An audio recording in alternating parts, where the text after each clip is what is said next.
దేవుని నామానికి స్తోత్రం కలుగును గాక. ప్రభుత్వంలో చేరిన మీ అందరికీ వందనాలు తెలియపరుస్తున్నా. సామెతల గ్రంథం 20వ అధ్యాయము 13వ వచనం. లేమికి భయపడి నిద్రయందు ఆసక్తి విడువుము, నీవు మేల్కొని ఉండిన ఎడల ఆహారము తిని తృప్తి పొందుదువు. ఇందులో ఉన్న ఒక మాట ఏంటంటే, లేమికి భయపడండి, నిద్రయందు ఆసక్తి విడిచిపెట్టండి. నిద్రయందు ఆసక్తి విడిచిపెట్టి వేటి మీద మనం ఆసక్తి పెట్టుకోవాలో కొన్ని విషయాలు పరిశుద్ధ గ్రంథం నుంచి మనం ధ్యానం చేద్దాం. సంఖ్యాకాండం 25వ అధ్యాయము 13వ వచనం. అది నిత్యమైన యాజక నిబంధనగా అతనికిని అతని సంతానమునకును కలిగి ఉండును. ఏలయనగా అతడు తన దేవుని విషయముందు ఆసక్తి గలవాడై ఇశ్రాయేలు నిమిత్తము ప్రాయచిత్తము చేసెను అన్నాడు. హల్లెలూయా. అంటే ఇక్కడ ఒక వ్యక్తి గురించి స్పష్టంగా రాయబడుతూ ఉంది. ఒక ఇంటిలో ఏదైనా కార్యం జరిగితే ఫలాని వ్యక్తి వలన ఈ కార్యం జరిగింది అంటారా లేదా? ఖచ్చితంగా అంటారు. అలాగే దేవుని ఇల్లు అయినటువంటి, దేవుని ప్రజలైనటువంటి ఇశ్రాయేలు పక్షమున నిజంగా దేవుని దగ్గర ఆయన ఆసక్తి కలిగి ఇశ్రాయేలు నిమిత్తం ప్రాయచిత్తం చేశాడంట. ఫర్ ఎగ్జాంపుల్, మన పాపముల కొరకై ప్రాయచిత్తం ఏమైనా జరిగిందా? ఏం జరిగింది? మన పాపముల కొరకై ప్రాయచిత్తం ఏం జరిగింది? ప్రభువైన యేసుక్రీస్తు వారే కలువరిసిలో తన ప్రాణము మన కోసం ఏం చేశాడు? ప్రాయచిత్తం చేశాడు. అంటే మనకు రావలసిన శిక్షను తప్పించటానికి మనం ఉండవలసిన స్థానములు ఆయన ఉండి ఆ శిక్షను ఆయన భరించాడు. ప్రతి మానవుడు పాపం చేస్తాడు. పాపం చేయని మానవుడు అంటూ లేనే లేడు. అలాగే పశ్చాత్తాపం కూడా చేయవలసిన అవసరం చాలా. పాపమునకు పరిహారము రక్తం చిందించబడాలి కదా. కాబట్టి ఇక్కడ ఒక వ్యక్తి గురించి స్పష్టంగా రాయబడిన మాట, అతడు తన దేవుని విషయమందు ఆసక్తి గలవాడై ఇశ్రాయేలు నిమిత్తం ప్రాయచిత్తము చేసిన. ఎవరు అతడు అని అంటే 10వ వచనం చదువుదాం.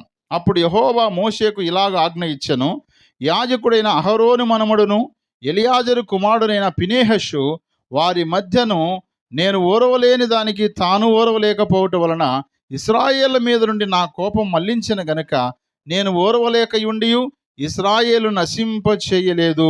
కాబట్టి నీవు అతనితో ఇట్లనము, అతనితో నేను నా సమాధాన నిబంధన చేయుచున్నాను అని ఈయన గురించి మాట్లాడుతూ వచ్చా. అనగా దేవుని విషయంలో ఆసక్తి కలిగి ఉన్న వ్యక్తి పేరేంటంటే ఫినెహాసు. ఫినెహాసు అనే వ్యక్తి ఎవరంటే యాజకుడైన అహరోను యొక్క మనుమడును ఎలియాజరు యొక్క కుమారుడు. ఫినెహాసు దేవుని విషయములో ఆసక్తి గలవాడై ఇశ్రాయేలు నిమిత్తం తను ఏం చేశాడంట?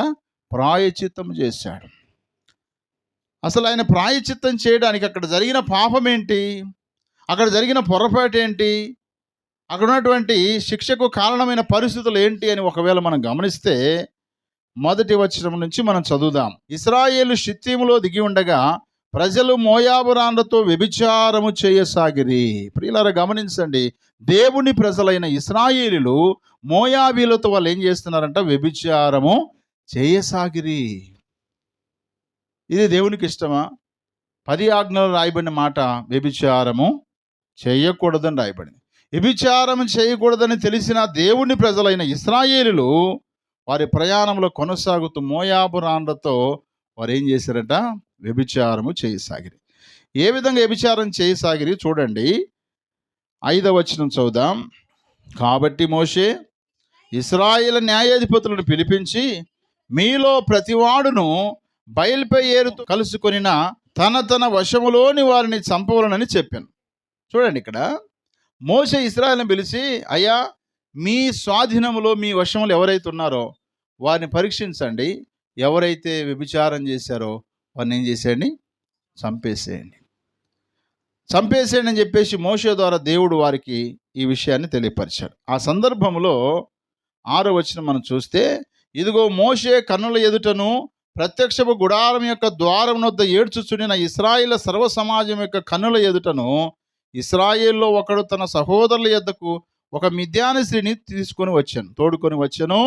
యాజకుడైన అహరోను మనవడును ఎలియాజరు కుమారుడైన ఫినెహాసు చూసి సమాజం నుండి లేచి ఈటెను చేత పట్టుకొని పడక చోటికి ఆ ఇశ్రాయేలును వెంబడి వెళ్ళి ఆ ఇద్దరిని, అనగా ఆ ఇశ్రాయేలుని ఆ స్త్రీని కడుపులో గుండా దూసిపోవునట్లు పొడిచెను.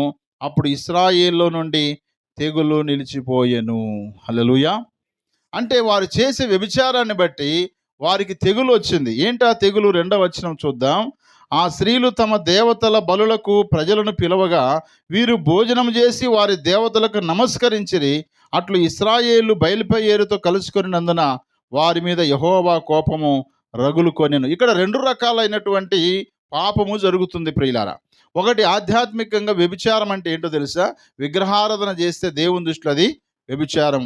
రెండవదిగా, ఒక స్త్రీ పురుషుడు అక్రమ సంబంధముతో వారు లైంగికమైనటువంటి కార్యాలు చేస్తే అది దేవుని దృష్టిలో పాపముగా ఎంచబడుతుంది. దేవుని ప్రజలైన ఇశ్రాయేలు నిజంగా ఇక్కడ ఏం చేస్తున్నారంటే, ఒకటి, దేవత బలులకు భోజనానికి పిలిచినప్పుడు వాళ్ళ దగ్గరికి వెళ్ళి వాటి భోజనం తింటా ఉన్నారు.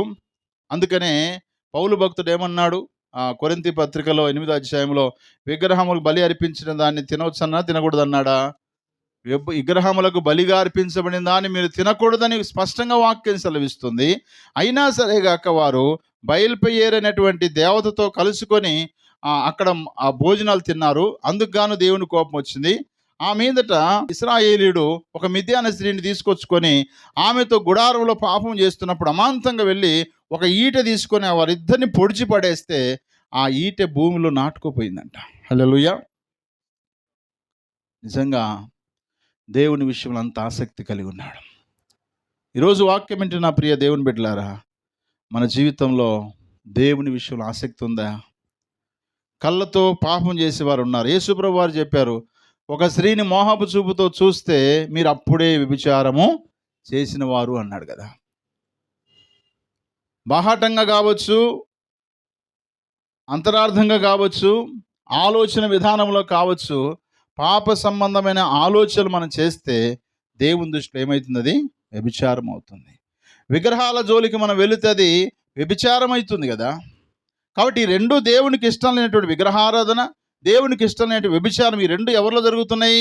దేవుని ప్రజలని చెప్పబడిన, దేవుని స్వాస్థ్యమని చెప్పబడిన, దేవుని కోసమై బయటికి తీసుకురాబడిన జనమని చెప్పబడిన ఇశ్రాయేల్లో జరుగుతున్నప్పుడు ఆ విషయంలో దేవుడు చాలా నొచ్చుకున్నాడు. వారి మీదకి తెగులు తీసుకొచ్చాడు. దేవుడి యొక్క తెగులు వారి మీదకి వచ్చిన కారణాన్ని బట్టి ఆ తెగులు పోవాలంటే ఆ తెగులుకు కారణమైన మనుషుల్ని ఏం చేయాలి? అక్కడ లేకుండా చేయాలి. అదే పని దేవుని విషయంలో ఆసక్తి కలిగి ఫీనెహాషు ఏం చేశాడు? ఆ యొక్క మిద్యాని యొక్క స్త్రీని, అలాగే ఇశ్రాయేలు యొక్క సహోదరుడిని, ఇద్దరిని కలిపి ఏం చేశాడు? ఈటతో పొడి చంపాడు. అందుకనే దేవుడు అంటున్నాడు, అతడు తన దేవుని విషయమందు ఆసక్తి గలవాడై ఇశ్రాయేలు నిమిత్తము ప్రాయశ్చిత్తము చేశాడని ఈ వాక్యం సెలవిస్తుంది. ఇదే విషయాన్ని పౌలు భక్తుడు కూడా ప్రస్తావన చేశాడు. 1 కొరింథీ పత్రిక 10వ అధ్యాయము 8వ వచనం చదువుదాం. మరియు వారి వలె మనము వ్యభిచరింపక యుందుము, వారిలో కొందరు వ్యభిచరించినందున ఒక్క దినముననే 23,000 మంది కూలిరి. ఎన్ని వేల మంది అంట? 23,000 మంది. ఎందుకో తెలుసా? దేవుడు తెగులు చేత వారిని చంపేశాడు. ఎన్ని వేల మంది అంట? 23,000 మందిని. కారణం ఏంటి? ఇశ్రాయేలు మోయాబురాన్లతో ఏమి విచారం చేశారు? విగ్రహాలకు అర్పించబడినటువంటి ఆహారం భుజించి వారితో తాగి తందనాలాడుతూ ఉన్నారు. రెండవదిగా, ఒక ఇశ్రాయేలీయుడు మిద్యాను స్త్రీని తీసుకొచ్చుకొని పాపము చేస్తూ ఉన్నాడు.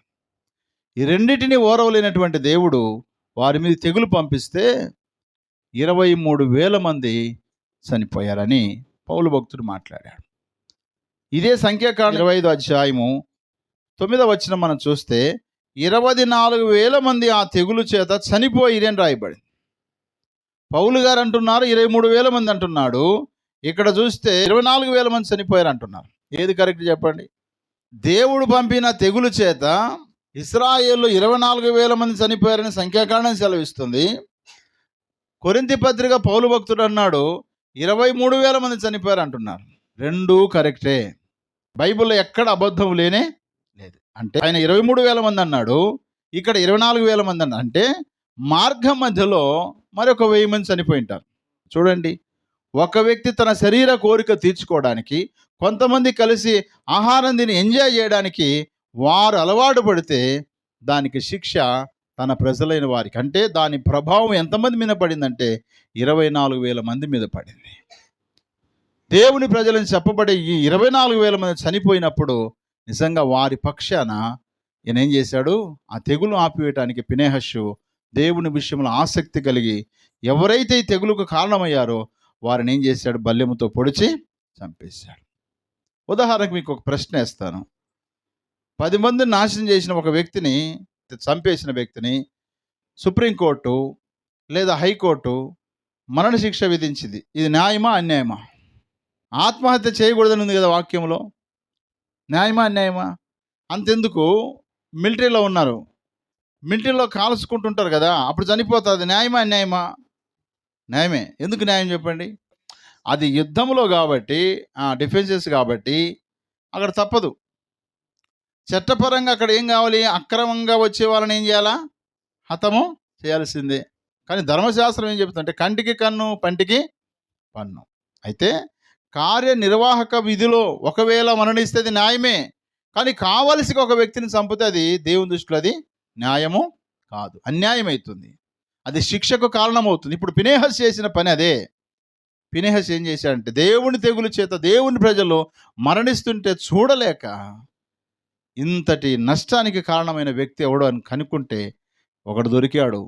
వాడు వ్యభిచారం చేస్తాడు. మరికొందరు కనపడ్డారు, వాళ్ళంతా విగ్రహారాధన వ్యభిచారంతున్నారు. ఎవరైతే కారకులయ్యారో ఆ ఇద్దరిని కూడా ఆయన బల్లెంతో పొడిచి చంపేశాడు. అందుకోసమే దేవుడు షబాష్ అన్నాడు.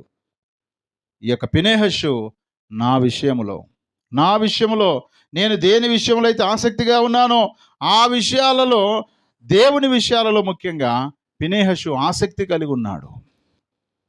దేవుని విషయం ఆసక్తి కలిగి ఉన్నావా? సంఘములో నిజంగా ఎంతోమంది పాపం చేస్తూ ఉంటారు, శాపగ్రస్తమైన పనులు చేస్తూ ఉంటారు, చేయకూడని పనులు చేస్తా మనకెందుకులే అని చెప్పేసి వదిలేస్తున్నాం. అందుకే సంఘాల్లో తెగులు ఎక్కువైపోయింది. అందుకే సంఘాల్లో భేదాలు ఎక్కువైపోయినాయి. అందుకే సంఘాల్లో విలువ లేకుండా తయారైపోయిన కారణం ఏంటో తెలుసా? అక్కడ జరుగుతున్న సంగతులు మనకెందుకులే అనుకోవడమే. పాస్టర్ చూసుకుంటారులే, పెద్దలు చూసుకుంటారులే అని చెప్పేసి చాలామంది సంఘం పట్ల ఆసక్తి లేకుండా బ్రతుకుతున్నారు. ప్రియులారా, వాక్యం సెలవిస్తుంది. 1 కొరింథీ పత్రిక 15వ అధ్యాయము 58వ వచనంలో ఒక మాట రాయబడింది, చదువుకుందాం. కాగా నా ప్రియ సహోదరులారా, మీ ప్రయాస ప్రభునందు వ్యర్థము కాదని ఎరిగి స్థిరులను కదలని వారునై ఉండి ప్రభు కార్యాభివృద్ధి యందు ఎప్పటికీ ఆసక్తులై ఉండండి అన్నాడు. హల్లెలూయా. ఇది ఒక హెచ్చరిక. ప్రభువు కార్యములు యందు ఎప్పటికీ మీరు ఎలా ఉండాలి? ఆసక్తి కలిగి ఉండండి. లోక సంబంధమైన కార్యాలు కాదు, బంధు సంబంధమైన కార్యాలకు కాదు, దైవ సంబంధమైన కార్యాల యందు ఎప్పటికీ మీరు ఎలా ఉండాలి? ఆసక్తి కలిగి ఉండండి అన్నాడు. ఇప్పుడు ఫినెహషు దైవ కార్యము యందు ఏం చేశాడు? ఆయన ఆసక్తి కనపరచగలిగాడు. ఎందుకంటే దేవుని ప్రజలైన వారు మోయాబు ప్రాంతంలో ఆగిపోవడానికి లేదు. వాళ్ళు పాలు తేలు ప్రవహించే దేశంలోకి రావాలి. అది దేవుని యొక్క ఉద్దేశం. దేవుని యొక్క ఉద్దేశానికి ఆటంకంగా ఈ వ్యభిచారము, విగ్రహారాధన, ఇవన్నీ కూడా వాళ్ళని ఏం చేసినంటే దేవుని తెగులు రావడానికి కారణమైపోయినాయి. మన జీవితాల్లో కూడా గుర్తుపెట్టుకుందాం. దేవుని ఆశీర్వాదము, దేవుని దీవెన మనలో, మన కుటుంబాల్లో రాకుండా ఉండడానికి గల కారణం ఏంటంటే ఎవరో ఒకరు మనల్ని ఏం చేస్తారంటే విగ్రహ సంబంధమైన వాటి విషయాల్లో మన మనసును రిప్పేవారిగా ఉంటారు. దేవుని పట్ల ఉన్న ఆసక్తిని తొలగించి వాటి మీద ఆసక్తిని పెంచేటువంటి విధానాలు చాలా రకరకాలుగా మన మీదకి వస్తూనే ఉంటాయి. కాబట్టి ప్రియ దేవుని బిడ్డలారా, నాకెందుకులే అని అనుకునింటే ఒకవేళ ఫినెహషు ఇంకా ఎన్ని వేల మంది చనిపోయేవారు? ఇంకా 24,000, ఇంకా 24, మొత్తానికి ఆల్మోస్ట్ ఆల్ అందరూ చనిపోయేవారు. ఒక చెట్టును వేసినప్పుడు చిన్న తెగులు ఏమైనా వస్తే ఆ తెగులు వచ్చిన దగ్గర తీసేయాలి, కానీ చెట్టును మొత్తం తీసేయకూడదు కదా. కాబట్టి ప్రియులారా, ప్రభు పని విషయంలో దైవాసక్తి కలిగి, దేవుని పని యందు ఆసక్తి కలిగి ఫినెహషు బ్రతికాడు గనుక దేవుడు అతన్ని మెచ్చుకున్నాడు. కాబట్టి మన జీవితంలో కూడా దేవుని విషయంలో, అనగా దేవునికి ఏదైతే ఇష్టం ఉండదో ఆ ఇష్టం లేని కార్యాలు చేస్తున్న వ్యక్తి జీవితంలో మార్పు తీసుకురావడానికి ప్రయత్నం చేయాలి. ఏదైతే దేవునికి ఇష్టం ఉండదో ఆ విషయాలు మన లోపల ఉంటే వాటిని మనం ఏం చేసుకోవాలి? తొలగించుకోవాలి. కాబట్టి ప్రియులారా, ఫినెహషు దేవుని విషయంలో ఆసక్తి కలిగి ఉన్నాడని వాక్యం సెలవిస్తుంది. ఇది మనకు ఒక ఛాలెంజ్. మనం కూడా దేవుని విషయంలో ఆసక్తి కలిగి ఉన్నామా, లేదా దేని విషయంలో అయినా ఆసక్తి కలిగి ఉన్నామా? దేని విషయంలో అయినా ఆసక్తి కలిగి ఉంటే మనకి ఏమీ లాభం లేదు. దేవుని విషయంలో ఆసక్తి కలిగి ఉంటే దేవుని దీవెన తప్పకుండా మనకు ఇస్తాడు. అన్ని లక్షల మందిలో ఫినెహాషు గురించి దేవుడు చెప్పిన మాట ఏంటో తెలుసా? సంఖ్యాకాండం 25:12-13 కాబట్టి నీవు అతనితో ఇట్లనము, అతనితో నేను నా సమాధాన నిబంధన చేయుచున్నాను. అది నిత్యమైన యాజక నిబంధనగా అతనికి అతని సంతానముకు కలిగి ఉండును. ఏలయనగా అతడు దేవుని విషయమందు ఆసక్తి గలవాడై ఇశ్రాయేలు నిమిత్తము ప్రాయశ్చిత్తము చేసెను అన్నాడు. హల్లెలూయా. అంటే తనకు సమాధానము తర్వాత తన తరమంతా కూడా ఏం చేయాలంటే దేవునికి యాజకత్వం చేసే గొప్ప ఆశీర్వాదాన్ని దేవుడు ఇచ్చాడు. చూడండి, ఒక తండ్రిగా, ఒక ఇంటిలో ఉన్నట్టు ఒక విశ్వాసిగా, సంఘములో ఉన్నట్టు ఒక సహోదరుడిగా నువ్వు దైవ విషయాల్లో ఆసక్తి కలిగి ఉంటే నీ నెక్స్ట్ తరానికి, నెక్స్ట్ జనరేషన్కి, నీ తర్వాత వివాహమై నీ పిల్లలకు కూడా దేవుడు సమాధానం ఇచ్చి, దేవుడు దీవించి తన సన్నిధిలో ఉండే గొప్ప భాగ్యాన్ని ఆయన అనుగ్రహిస్తాడు. అందుకని వాక్యం సెలవిస్తుంది, నా సన్నిధిలో ఉండే భాగ్యాన్ని నేను నీకు ఇస్తానన్నాడు. నువ్వు జాగ్రత్తగా ఉండాలి. నీకు ఏదైతే అప్పగించబడిందో ఆ విషయంలో నువ్వు జాగ్రత్తగా ఉంటే నా సన్నిధిలో నిలిచే గొప్ప భాగ్యాన్ని నేను నీకు ఇస్తాను అని అన్నాడు. కాబట్టి దేవుని సన్నిధిలో ఉండే గొప్ప భాగ్యము ఈ యొక్క ఫినెహషు తర్వాత సంతానం కూడా పొందుకోగలిగారు. కాబట్టి మన తర్వాత మన పిల్లలు కూడా దైవ సంబంధమైన జీవితం జీవించాలంటే మనం ఏం చేయాలి? దేవుని విషయాల యందు, దేవుని యందు ఆసక్తి కలిగి మనం బ్రతికినప్పుడు నెక్స్ట్ జనరేషన్కి సమాధానాన్ని, సంతోషాన్ని ఇచ్చి దేవుడు తన పని కొరకై ఒక పాత్రగా దేవుడు తప్పకుండా మనల్ని వాడుకుంటాడు. దేవుడు లాంటి కృప పరిశుద్ధాత్మ దేవుడు మనందరికీ సహాయం చేయనుగాక. ఆమేన్.